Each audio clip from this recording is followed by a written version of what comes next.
Hello বন্ধুরা, আজকে চলে এসেছি গণেশ ঠাকুরের একটি মূর্তি নিয়ে। বন্ধুরা, আজকে দেখো আমি কিভাবে গণেশ ঠাকুরটি তৈরি করি।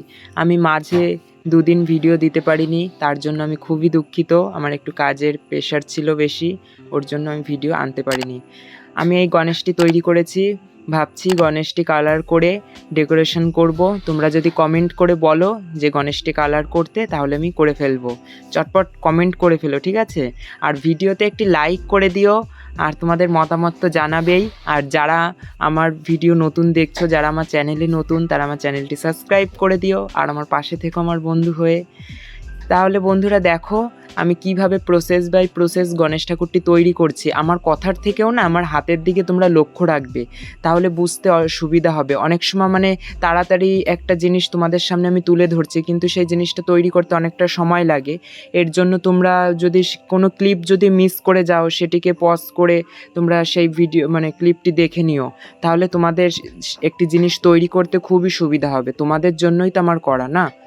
তাহলে চলো আজকে তোমরা এই ভিডিওটি দেখতে থাকো। কেমন লাগলো আমাকে কমেন্ট করে জানিও, আর ভিডিওতে একটি লাইক করে দিও। চ্যানেলে নতুন হলে চ্যানেলটি সাবস্ক্রাইব করে আমার পাশে থেকো, আর ভালো লাগলে ভিডিওটি শেয়ার করো বন্ধুদের মাঝে। তাহলে চলো ভিডিওর শেষে দেখা হচ্ছে।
বন্ধুরা দেখো আমার গণেশ ঠাকুরটি তৈরি হয়ে এসেছে।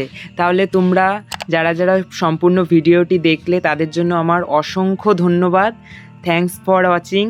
আর জানো একটা নতুন কথা আছে, সেটি হচ্ছে আমার চ্যানেলে 8K সাবস্ক্রাইব পূরণ হচ্ছে। এবার তোমরা 10Kটা ফটাফট কমপ্লিট করে দাও, আমাকে সাপোর্ট করো এইভাবেই, আর আমার বন্ধু হয়ে থাকো। তাহলে দেখো গণেশ ঠাকুরটি কেমন হয়েছে।